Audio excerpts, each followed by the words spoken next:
Story. ये कहानी एक सेठ जी की जिन्होंने जीवन में बहुत सारा पैसा कमाया, लेकिन उनके घर में कोई था नहीं जो सुख को भोग पाता। सेठ जी इसी चिंता में डूबे रहते थे कि इतना सारा पैसा कमा लिया लेकिन सुख भोगेगा कौन। उन्हें किसी ने बताया कि एक गांव में बाबा जी रहते हैं, गांव के बाहर झोपड़ी बना करके, वहां जाकर के मिल लो, तुम्हें वो समझा देंगे, सिखा देंगे। एक बैग में सारा पैसा लेकर के, सारी ज्वेलरी लेकर के सेठ जी पहुंच गए, बाबा जी के चरणों में रख दी और कहने लगे, बाबा जी मुझे खुश रहने का फॉर्मूला बता दो।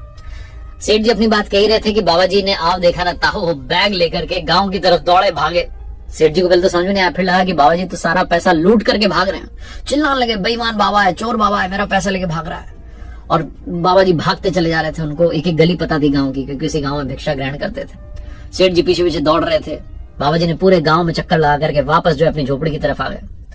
सेठ जी भागे दौड़े आए और सोचने लगे कि आज तो मैं लुट गया, लेकिन तभी देखा कि बैग वहां पर रखा है, बाबा जी थे नहीं। बिना देरी के बैग को उठा कहने लगे, भगवान आपने मुझे मेरी खुशियां लौटा दी, मेरा पैसा वापस आ गया, मैं आपका धन्यवाद करता हूँ, मैं सबसे सुखी इंसान हूँ। तभी बाबा जी झोपड़ी के पीछे से निकल के आए और कहने लगे, मिल गई ना खुशी, तेरी असली खुशी इसी में थी, अब ये बैग लेकर के निकल ले वरना फिर से लेकर के भाग जाऊंगा। बहुत छोटी सी कहानी है, जो मिलता है उसकी हम कद्र नहीं करते, जो खो जाता है फिर हमें टेंशन होती है कि खुशी तो हमारे पास थी, हमने खो